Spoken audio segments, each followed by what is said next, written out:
चंचलम हि मनः कृष्ण प्रमाथी बलवद दृढम तस्याहम निग्रहम मन्ये वायोरिव सुदुष्करम. इतकं कठीण आहे म्हणे या मनाला आवरणं. हे आधीच तर कसे चंचल आहे. किती चंचल आहे म्हणे, एका क्षणामध्ये त्याला नुसतं गाव सोडून नाही, सगळं जग सोडून सुद्धा जाता येतं. म्हणजे त्याला ब्रह्मांड सोडून सुद्धा जाता येतं. कुठंही जाऊ शकतं ते. इराणच्या तिथं सुद्धा त्याला जाता येतं, कुठं सुद्धा त्याला जाता येतं. इतकं हे भयंकर आहे मन. कुठंही त्याला जाता येतं. आणि कसं आहे, बलवान आहे, प्रचंड ताकद या मनामध्ये आहे. हे मन काहीही करायला लावतं माणसाला. म्हणजे तो कितीही सात्विक असला, कसाही असला, तरी मनाच्या जर तो अधीन गेला तर मन जसं नाचवेल तसा तो माणूस नाचतो, असा तो करतो. मग हे सगळं मनाची ताकद आहे. मग याचं जर निग्रह करायचं ठरवलं या मनाचं, म्हणजे वाऱ्याला जसं धरता येत नाही तसं या मनाला सुद्धा आपल्याला धरता येत नाही, आवरता येत नाही, असं मला वाटतंय, असं अर्जुन देवाला म्हणतो.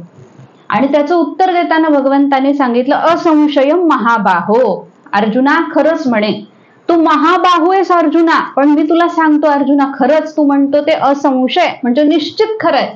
हे मन कसं आहे, भयंकर आहे, भयंकर. पण अभ्यास आणि वैराग्य या दोन गोष्टींनी मनाला आवरता येतं, असं भगवान सांगतात. मग आता या दोन गोष्टींनी आपल्याला मनाला आवरायचंय. मग आता आपण प्रत्येक वेगवेगळ्या क्षेत्रामध्ये काम करणारे आहोत. कोणी गृहिणी आहे, कोणी विद्यार्थी आहे, कोणी गृहिणी असून सुद्धा बिझनेस करणार आहे, कोणी स्वयंपाकाचाच बिझनेस करणार आहे, कोणी नवऱ्याला ताब्यात ठेवण्याचा बिझनेस करताय.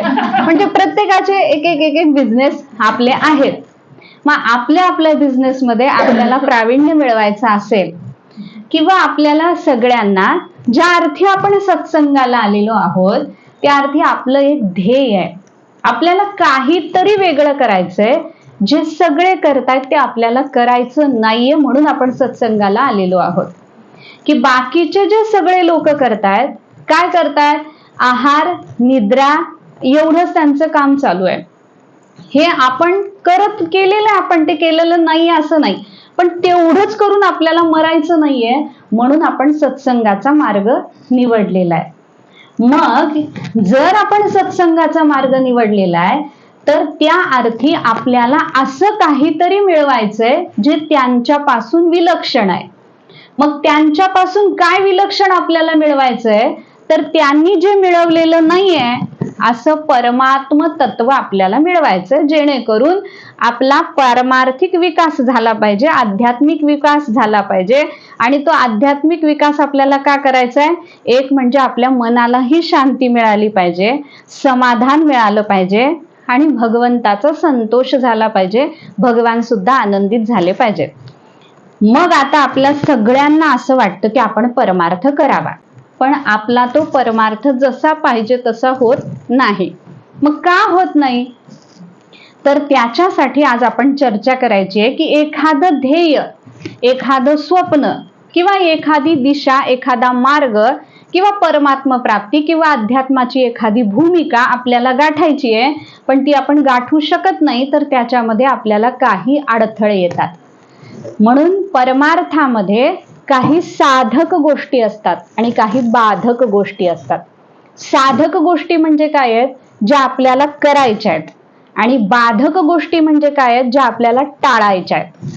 म्हणून शास्त्र काय करत असतं, शास्त्राची व्याख्या सांगितली आहे, प्रवृत्तिर्वा निवृत्तिर्वा नित्येन कृतकेन वा पुंसाम येनोपदिश्येत तत्शास्त्रम अभिधीयते. म्हणजे काय करावं आणि काय करू नये हे जे सांगतं त्याला शास्त्र म्हणायचं. मग आज आपल्याला आपल्या अडथळ्यांची चर्चा करायची की आपण परमार्थ का करत नाही, आपलं गाडा अडतो कुठं, आपली गाडी कुठं थटते, मध्ये काय अडचण येते आपल्याला, तर त्या अडचणींवर आपल्याला आज चर्चा करायची.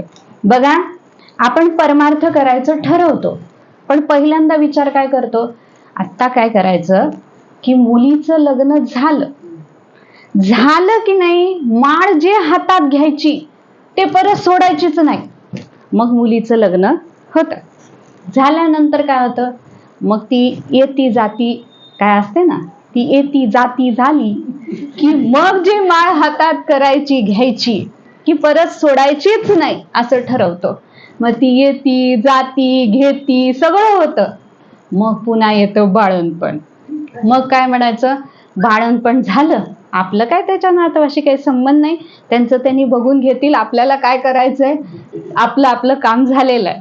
पण एकदा का ते झालं नातू, मग त्याच्याशिवाय एक क्षणभर सुद्धा करमत नाही. मग म्हणायचं जाऊ दे परमार्थ काय, मुले लेकरे घरदार येथेच माझे पंढरपूर, त्याच्यापेक्षा वेगळा काय परमार्थ असतो, आपलं कर्तव्य हाच आपला परमार्थ आहे असं आपण सांगतो. मग त्याला मोठं करण्यात, त्याचं सगळं बघण्यात ह्याच्यातच आपला वेळ जातो. म्हणजे अमुक झालं की मग परमार्थ करू, तमुक झालं की मग परमार्थ करू. काही नाही हो, मुलं लहान आहेत, ती मोठी झाली ना मग तुमच्या बरोबरच आम्ही येणार. तुम्ही जिथं जिथं कथेला जाता ना तिथं तिथंच आम्ही येणार, तुम्ही काही काळजी करू नका, आम्हीच आहोत तुमच्या बरोबर. असे म्हणणारे किती वर्ष झाले मी त्यांची वाट बघते. मी म्हातारी झाले पण ते काही येईल, लक्षात घ्या. असं म्हणतात जे अमुक झालं की परमार्थ करू. हे काय, आपण आपला परमार्थ भविष्यावर टाकतो म्हणून परमार्थातली कोणतीच दिशा आणि भूमिका आपल्याला प्राप्त होत नाही. माणसाच्या हातात कधीही भविष्य नसतं, माणसाच्या हातात फक्त वर्तमान काळ असतो. म्हणून ज्यानं वर्तमानात परमार्थ केला त्यालाच परमार्थ साध्य होतो. म्हणून ज्यानं ठरवलं की आपण उद्या परमार्थ करायचा आहे त्याला उद्या कधीच परमार्थ करता येत नाही. आणि मला काय म्हणायचंय, कुठं जाऊन परमार्थ करायची गरजच नाही ना, ठाईच बैसोनी करा एक चित्त, आवडी अनंत आळवावा, इथंच बसून परमार्थ करायचे. म्हणून हे पहिलं कारण की आपण भविष्यात परमार्थ करू असं ठरवतो म्हणून आपल्याला परमार्थ सिद्ध आणि साध्य होत नाही.